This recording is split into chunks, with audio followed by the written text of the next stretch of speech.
Damn, Virgo. I think you guys are just trying to stay optimistic right now. I think you guys obviously feel a connection with this person, which is great. And you're moving on from the past to hope for a better future, to take advantage of new opportunities that come up, which is great. The Two of Cups, obviously, is the person that you're dealing with. You and the person that you're dealing with, they feel the same exact way. This can come up as a platonic energy, but because we're doing a romance life reading, this has, this is definitely probably more than just platonic.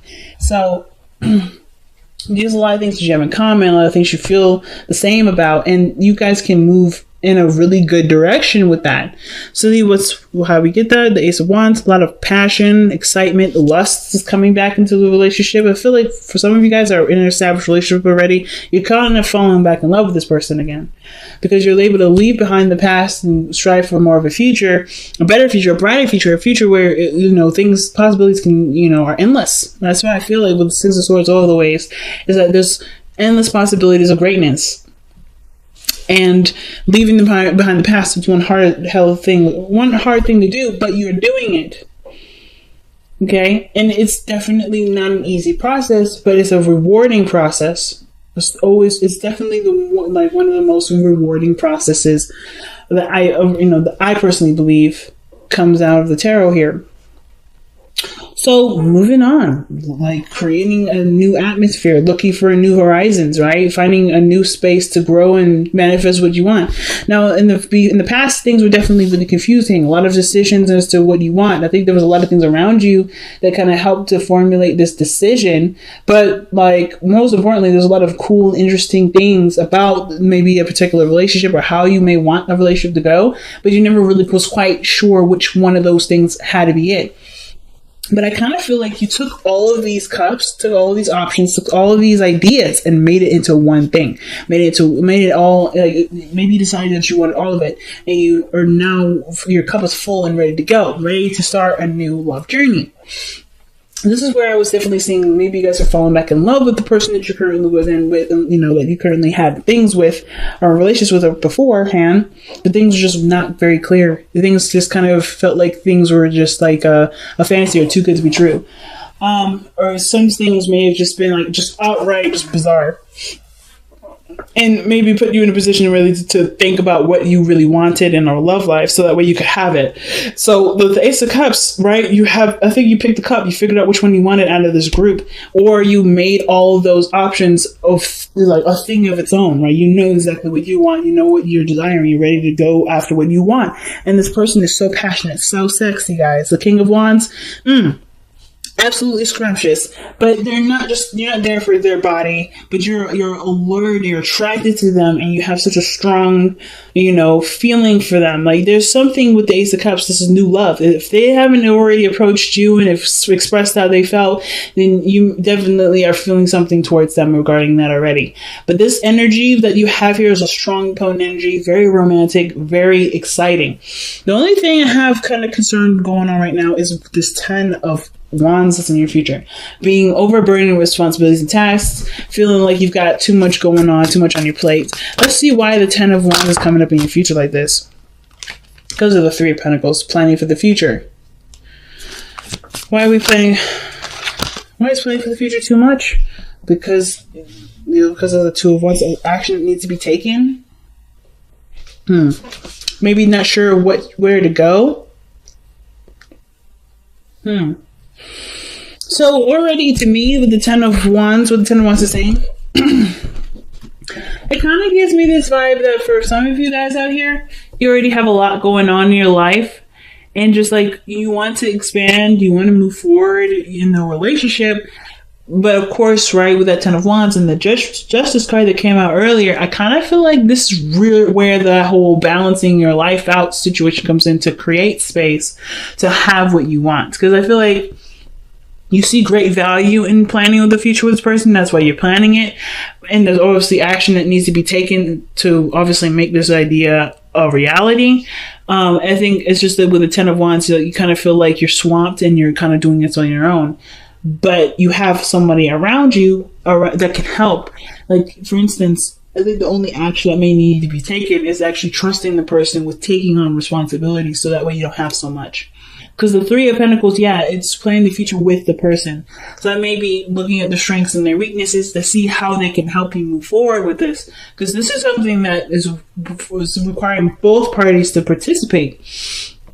And I kind of feel like maybe you guys, like, it's about learning to include someone in your hard work instead of trying to do all of it by yourself, maybe.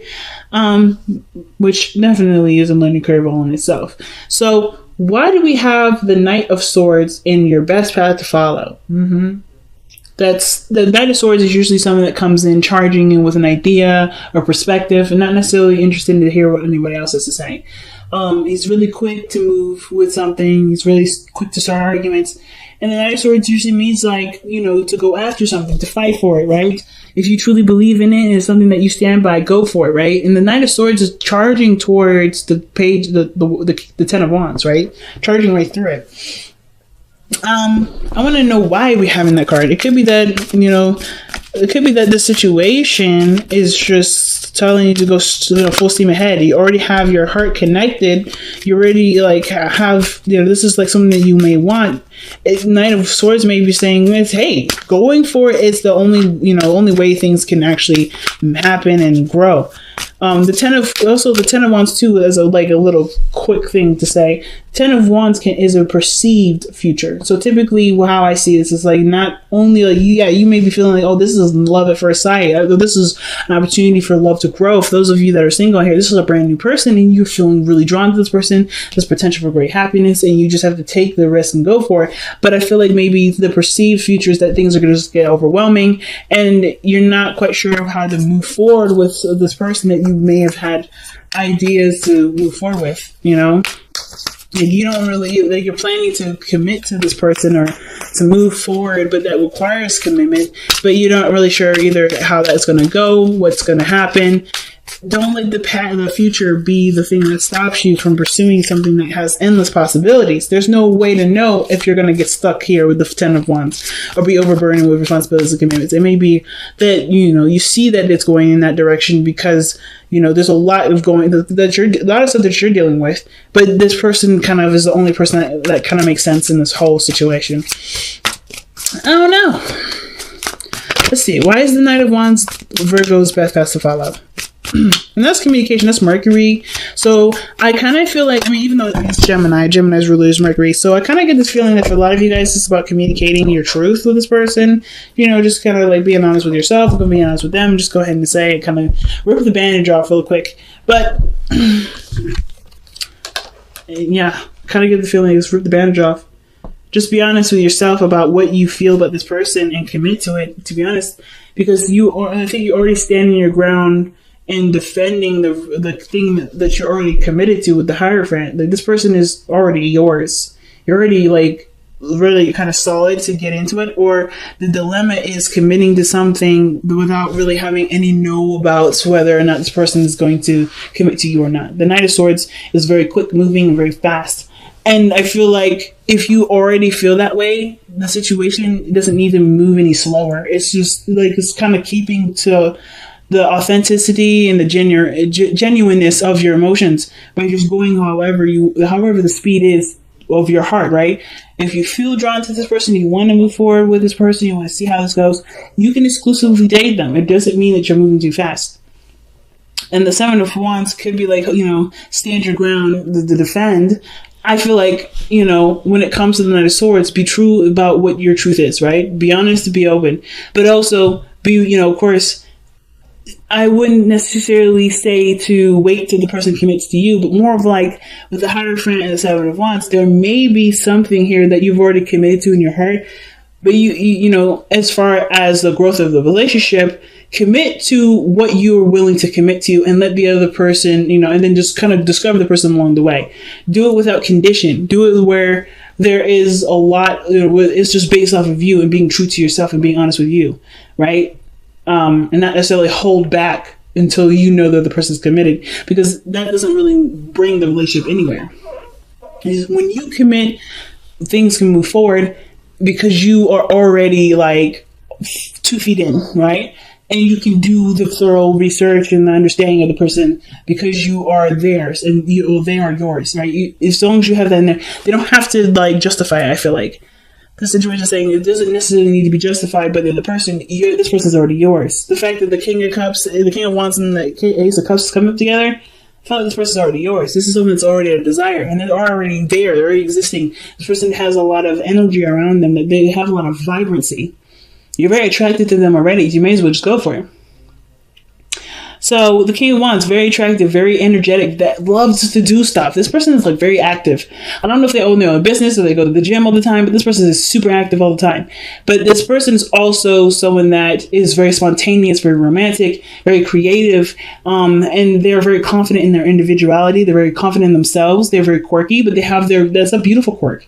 And whoever they have their eyes on that they love and they feel deep cherished feelings for, they usually end up being in that person's spotlight, right? So they never outshine another person. They always put the spotlight on the people that they have great pride in. This is a card of Leo. So like this person is very energetic, very vibrant, very high in their energy. Like this person is very attractive. If it's not looks, then it's their energy, it's their vibe, it's the way they carry themselves, it's their personality, it's their humor, something that brings their attention to you and it makes you kind of like perk up. It really brings up your energy as well. This person's very, very, very nice.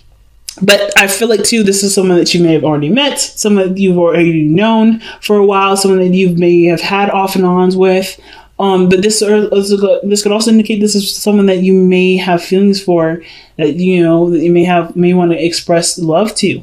This can also indicate this is somebody that reminds you of a past lover, or this is someone that's already romantic. The fact that this is in your hopes and fears and maybe that you hope that this person remains romantic, and this person remains consistent with their emotions, how they feel. Like I feel like their passions trying to kind of change maybe a lot sometimes, but I kind of feel like too the romance is there, and that's something that you love and that you like, and that room, and that because your seventh house is Pisces.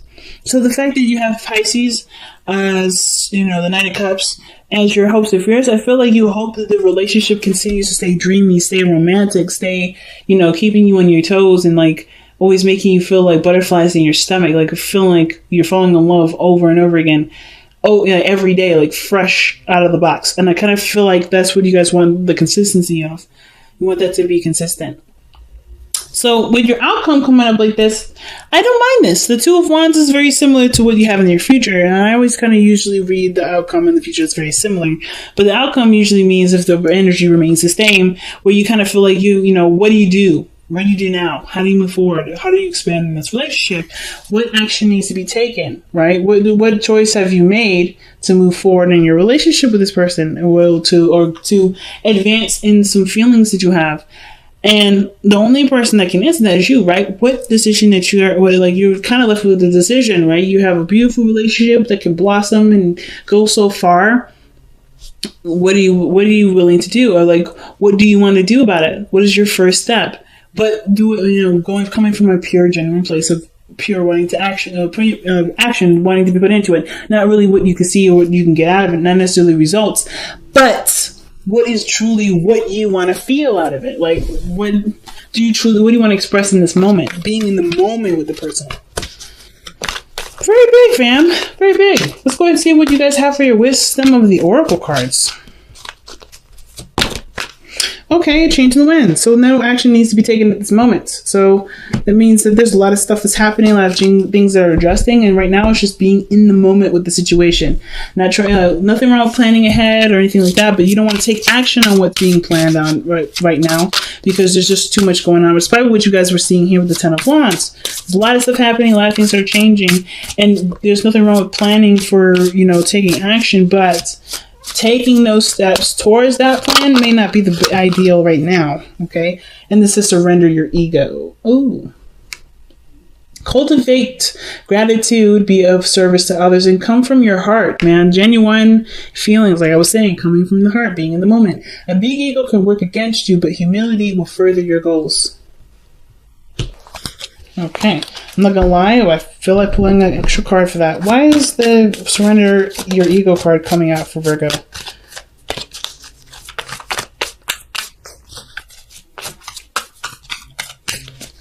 Because the ego is also the doer. Like that's the card of doing things, taking action on something, going for what you want. Right? That's the ego.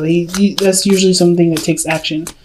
But and it's the body. It's the mind portion of it. Kind of not really, but it's like the other part of ourselves versus the spiritual. It's the Ten of Pentacles. That's why the card's coming up. Because there's potential for great happiness in this relationship, great abundance in this love life. And the only way for you to, not the only way, but the best way to get this is by not necessarily putting yourself aside, but pretty much putting yourself aside, like letting go of the games that come with the ego, right? You know, coming from a genuine place of love and desire, right? Not necessarily one of calculated results, you know, not trying to create something out of something by doing something with a purposeful like intent, like doing it because you want to, not because of something you can get out of it. And when you come from a place, that heart space, you generate a more pure and more abundant relationship versus trying to come at a situation from a more contrived avenue. I'm not trying to say y'all contrived, but definitely see the situation as an opportunity to just be you and do what you want to do, not because you want something out of it, but because you are getting something out of it by doing it in the moment, right? Because you want to do it, not because of what can happen later. You know what I'm saying?